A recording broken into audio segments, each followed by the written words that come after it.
Assalamualaikum warahmatullahi wabarakatuh. Perkenalkan, nama saya Latifah Cynthia Boru Siregar, dan pada kesempatan kali ini saya akan menceritakan sebuah kisah tentang adilan hukum Islam pada era salah satu Khulafaur Rasyidin, yaitu Khalifah Ali. Saya lagi di rumah deh guys. Jangan lupa like, comment, and subscribe.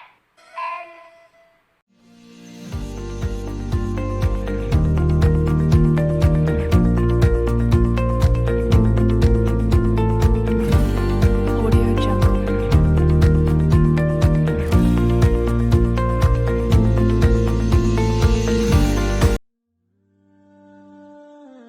Pada masa pemerintahan Khalifah Ali, pusat pemerintahan Islam dipindah dari Mekah ke Kufah atau Irak. Nah, Khalifah Ali sendiri mempunyai kebiasaan yaitu mengetuk pintu rumah-rumah yang dilaluinya dalam perjalanan menuju masjid menjelang subuh. Nah, pada suatu hari Khalifah Ali melewati kawasan pemukiman Yahudi. Kaum ini merupakan kafir zimmi, sehingga mereka mendapat perlindungan langsung dari negara. Di tengah perjalanannya, Khalifah Ali melihat ada sebuah baju perang yang tengah dijemur di depan salah satu rumah. Lantas keponakan Rasulullah SAW ini pun menghampirinya. Setelah Khalifah Ali melihat secara seksama baju tersebut, ia yakin bahwa baju perang tersebut adalah miliknya. You wish. 2,000 years later. Nah, setelah memimpin sholat subuh berjamaah di masjid, Khalifah Ali pun datangi rumah Yahudi itu lagi dan mengetuk.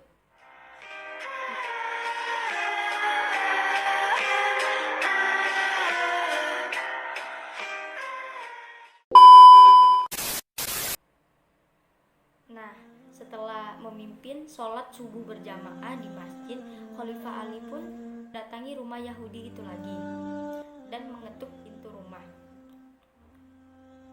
Keluarlah si pemilik rumah. "Wahai Yahudi, bagaimana keadaanmu?" tanya Khalifah Ali.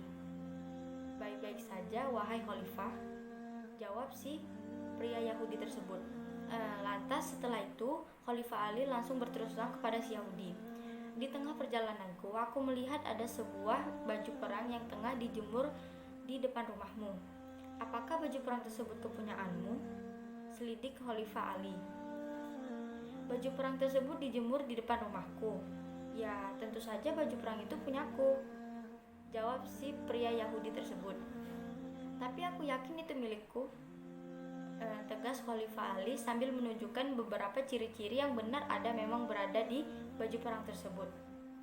Tetapi Yahudi tersebut tetap bertahan pada argumentasinya. Lantas Khalifah Ali mengajak Yahudi tersebut untuk menuju ke persidangan saat itu juga.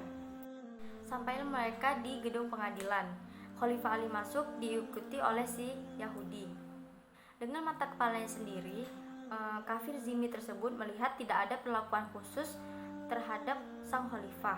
Saat sang khalifah masuk sambil mengucapkan salam, lalu seisi ruangan menjawab salam tersebut. Setelah itu tidak terjadi apa-apa.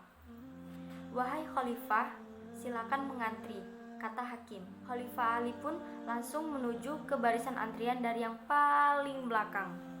Setelah beberapa lama, akhirnya Khalifah Ali bisa mendaftarkan perkara mereka. Tibalah saatnya kasus Khalifah Ali dan si Yahudi digelar.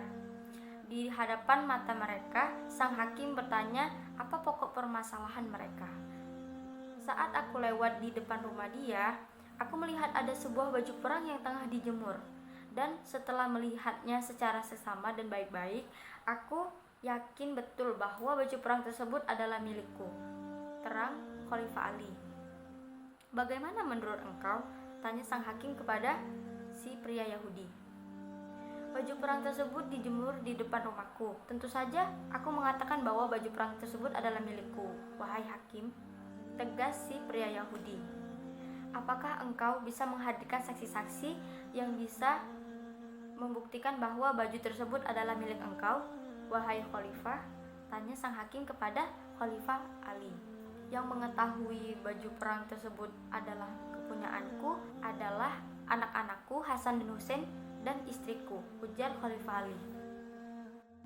Lalu sang hakim pun berkata, "Wahai Khalifah Ali, bukankah engkau tahu bahwa menurut hukum agama ini, kesaksian anak atas orang tuanya atau orang tua atas anaknya tidak dapat diterima? Yang satu akan cenderung membetulkan yang lainnya. Kini yang tersisa dari para saksi engkau adalah satu orang perempuan, yakni istri engkau. Sementara hukum agama ini mengharuskan jika tidak ada 2 orang saksi laki-laki, maka boleh diganti menjadi 1 orang laki-laki dan 2 orang perempuan. Adakah mereka itu?" Khalifah Ali pun berpikir sejenak dan kemudian berkata, "Tidak ada." Mendengar ucapan sang khalifah, hakim pun mengetuk palu dan memutuskan bahwa baju perang tersebut adalah milik si pria Yahudi tersebut.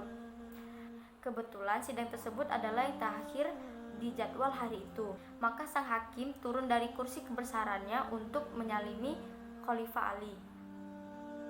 Berjalanlah sang hakim dan Khalifah Ali meninggalkan ruang persidangan tersebut. Sementara si pria Yahudi tersebut berdiri kebingungan.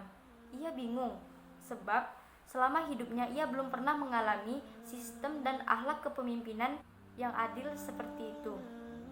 Kemudian pria tersebut menyusul sang khalifah dan sang hakim. "Wahai tuan-tuan, tunggu sebentar." "Ada apa?" jawab Khalifah Ali keheranan. Apakah sidang pengadilan ini sudah selesai?" tanya si pria Yahudi tersebut. "Tentu saja, baju perang tersebut adalah milikmu, meskipun aku sangat yakin betul bahwa baju tersebut adalah milikku. Tapi hukum telah memutuskan." "Ya sudah," jawab Khalifah Ali. "Wahai Khalifah, baju itu adalah milikmu. Aku mencurinya 2 hari yang lalu," ujar si pria Yahudi tersebut. "Mengapa engkau tidak mengungkapkannya di pengadilan tadi?" tanya sang hakim. Sebagai orang yang lama tinggal di Irak, si pria Yahudi itu dan kaumnya terbiasa dengan perilaku yang sewenang-wenang dari penguasa dan negara. Si pria Yahudi itu juga kaget ketika dalam persidangan sang hakim menolak kesaksian Khalifah Ali. Dia baru tahu dalam hukum Islam kesaksian diatur sedemikian perinci untuk memastikan keadilan ditegakkan. Dan dia yakin itu tidak mungkin terjadi pada era sebelum kedatangan Islam. Si Yahudi mengungkapkan, para hakim dan aparat saat itu meski taat sebagai bawahan raja, mereka pasti mengistimewakan raja di atas orang-orang biasa. Maka si pria Yahudi itu pun berkata, "Maka saksikanlah oleh tuan-tuan sekalian, asyhadu an la ilaha illallah wa asyhadu anna Muhammadar Rasulullah."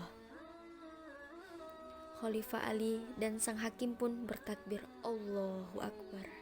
Masya Allah, begitu indah keadilan hukum Islam pada masa pemerintahan Khalifah Ali.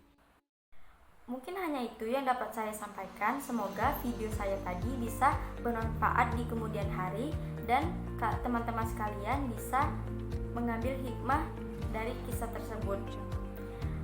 Apabila ada kata-kata yang salah atau perbuatan saya yang salah, saya minta maaf kepada Allah, saya minta ampun. Wassalamualaikum warahmatullahi